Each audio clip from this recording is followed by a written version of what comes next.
Hey everyone, today I'm going to be doing a video talking to you about the optic that I have here mounted to this AK-74, and this is the Primary Arms Cyclops. Now I've tested this with actually quite a few different types of firearms, just most recently with this AK-74, and put it through a lot of use and a lot of abuse, especially most recently.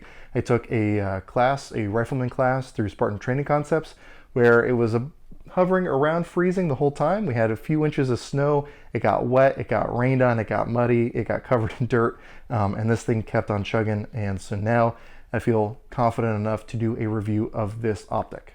Now before I get too far ahead of myself, what I'm going to go ahead and do is take this side of the screen and list out a lot of the specifics about this optic. A lot of it's stuff you can get from the product page for it through Primary Arms, but nonetheless I'll go ahead and list that over there for people who are interested. Feel free to pause it. But anyway, with that all out of the way, some of the more important things to note is you have 11 different brightness settings for the reticle, which is really good. It's a red illuminated reticle, but because the reticle is actually etched into the glass, even with your illumination off, you still have your chevron reticle with the different stadium lines, which was one of the things that really drew me to this optic, but I'll cover a little bit more about that later. You have two covered turrets over here for both elevation and windage adjustment, and the caps are actually captured, which, to be honest, I could either take or leave that. It can be a little bit of a pain trying to tighten and loosen those just with those wires hanging around, and that's not something exclusive to this. That's just something I've had with a lot of different captured turrets before, but just to let you know, they are there. The turrets are half MOA adjustable, so you might not get exactly the same range of adjustment that you would always expect, but you know, it is there. Now, I'm going to go ahead and take the optic off just to make it a little bit easier to demonstrate here. One of the other really cool things about this optic is, as you can see here, I have it mounted to a Midwest Industries AK mount. This actually has the same bolt pattern as an Aimpoint H1, T1, H2, T2, all that stuff. So all of those really popular micro dot mounts, this is going to be compatible with. And again, that's a really nice feature about an optic like this, where, hey, let's say you want to mount it to something different. You have a ton of options already existing in the market. You don't have to wait for, you know, Midwest Industries or American Defense Manufacturing or any of those popular companies to make a mount, because the market is already very, very plentiful with options like this one. Now, the mount that it comes with is actually perfectly functional. However, I've used it very minimally. I've either used it with this AK mount when using it on AKs, go figure, or I've used it on another Midwest Industries quick disconnect mount, just because I really like quick disconnect mounts. I like being able to take the optic off in a hurry if I need to. And when I've been running it on ARs, I've been using that other Midwest Industries mount. Now, something to be aware of when it comes to mounts is this optic sits a little bit higher than, say, an H1, T1 Aimpoint or the Primary Arms microdots. So if you want to get it close to being co-witness, like an absolute co-witness, you want to definitely go with a absolute co-witness. You don't want a lower 1/3, because the lower 1/3 is really going to kick it up there and make it a little bit harder to use. So I would recommend, again, on ARs, go for an absolute co-witness. And I think there might be some companies making specific mounts like this just to drop it even lower to get that true co-witness ability. Now, that being said, it's not really a huge deal for me, just because all of my irons are folding anyway. So I usually have them out of the way. So the only real consideration is cheek weld, and the difference between an absolute and a lower third cheek weld is so minimal that I don't even notice it.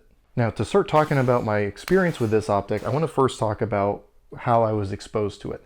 And that was at SHOT Show 2018, so just over a year ago now.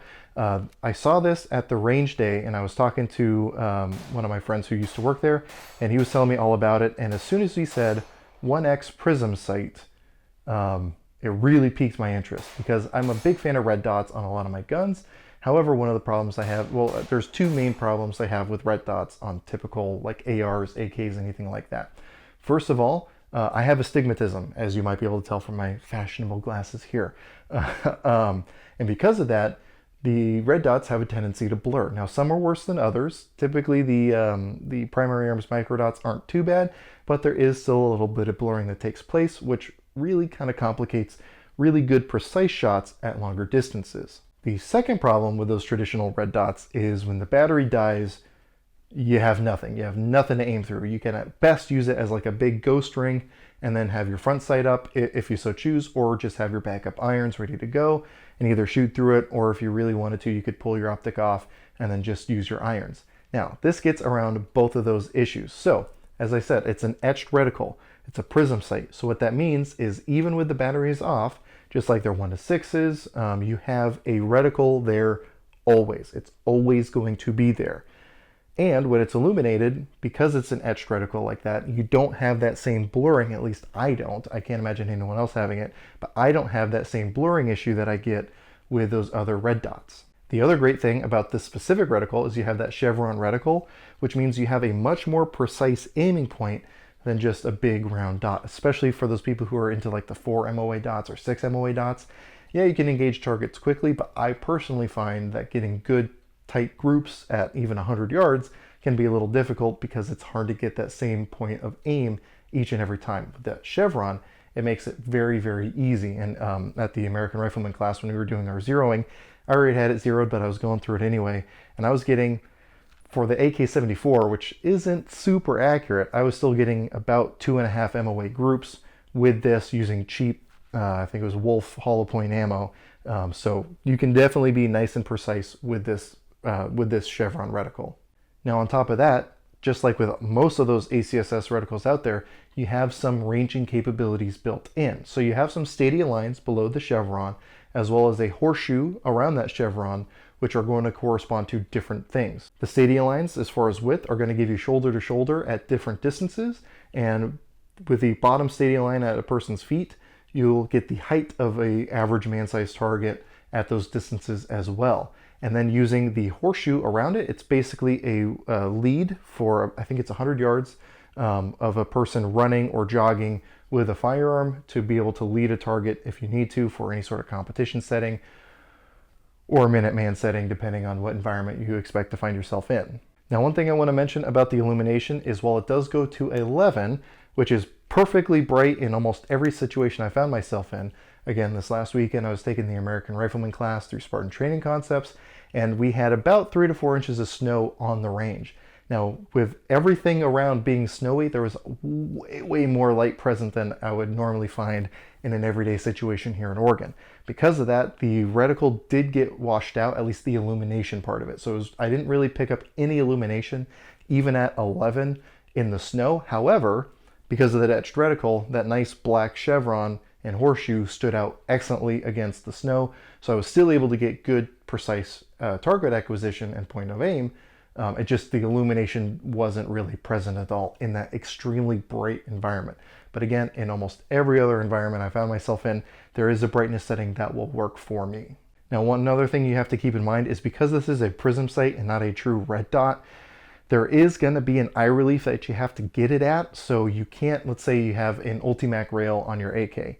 You're not going to be able to forward mount this on your Ultimac rail and still be able to use it. You're going to have a lot of that kind of black circling going on like you get with a magnified optic. So you really have to keep it close to your eye as a shooter. I think the eye relief is like just under 4 inches according to the manual. Which I should say, it actually has a really good manual that comes with it that thoroughly explains the reticle, thoroughly explains all the specs and features and everything else. So that's worth taking a look at if you buy one of these. But again, you can't have it forward mounted and still be able to use it the way it's supposed to be. So once you actually get it figured out and situated, it's a really, really great option. Again, the biggest thing that's bugged me about red dots is battery life. I have a nasty tendency of leaving optics on. Now with a 50,000 hour battery life, like their advanced microdots, that's great. I don't have to worry about it, but I also typically keep my red dots brighter so I don't get that full 50,000 hours of life. So if the battery dies, I still have an optic that I can use and be way more precise than I can with iron sights. And on top of that, for someone with severe astigmatism, I don't have severe astigmatism, but if someone does, you're going to have much more precise aiming with this than you would with a big comet that you would see on a red dot. Now, as far as longevity, durability, things like that, again, I ran this thing through that class, and most of the time when my rifle wasn't being shot, it was being slung down in front of me, and it just had rain accumulating on this rear, on the ocular end of this optic. and just rain constantly getting in there and being very, very cold. Every time I'd bring it up, I had no fogging, I had no issues. The only time I had any fogging issues whatsoever was at one point I had to pull the dust cover off my AK, so I quick disconnected the Optic off, tossed it in the snow, and then when I picked it up, it had a little bit of condensation built up on the front and back. That's not the fault of the Optic. Nothing got inside. It was just the exterior from being around the snow, and that's going to happen with any Optic. Now, to add to the durability, I'm going to recommend you check out the Mr. Guns and Gear video that he did about these, if you haven't already. He, being in North Carolina, he dealt with the hurricanes this last year. He had this thing strapped down, not this specific one, but he had it strapped down to his deck, and it survived 2 hurricanes, and then he threw it at the bottom of his pond or lake, whatever he has at his house, and that thing survived 30 days in the lake, and still chugging. If that doesn't tell you what kind of durability you can expect with this thing, I don't know what will. Now, in the interest of full disclosure, I did not pay for this Optic. It was provided at no cost by Dimitri over there at Primary Arms for me to review. So I really appreciate them being willing to do that. But I have paid my own money for 4 of my Primary Arms Optics. I am a firm believer in their stuff, especially at the price point they're coming in at. Now, if you are a elitist when it comes to your optics and you really value those high-end optics, Primary Arms is introducing higher tier lines of their products. So you still have the really good ACSS reticles, but with better light transmission, better glass quality, all those things to really appeal to those high-end shooters. But if you're someone like me and a full-time college student and you need things that work on a budget, I really can't point you anywhere else other than Primary Arms. Again, I've had excellent experience with all the Primary Arms optics I have. I think I have 10 of them now, and I really just could not ask for more. So if you have any questions, comments, or concerns, go ahead and let me know in the description down below. I'll try to get back to you as quick as I can. If you are interested, I do have a Patreon page where I post all my content early. We do some exclusive content over there. Like whenever I'm doing a gun review, I'll give them periodic updates and round count updates as the review progresses, which I don't include in the full scale review that I do on products. So we do that, and we also do live streams, giveaways, all that kind of stuff. So if any of that interests you, definitely check out my Patreon page. It really, really does help in what I'm able to produce here on the channel. But anyway, with all that said, as always, I hope you're able to get something out of this video, and I really appreciate you watching.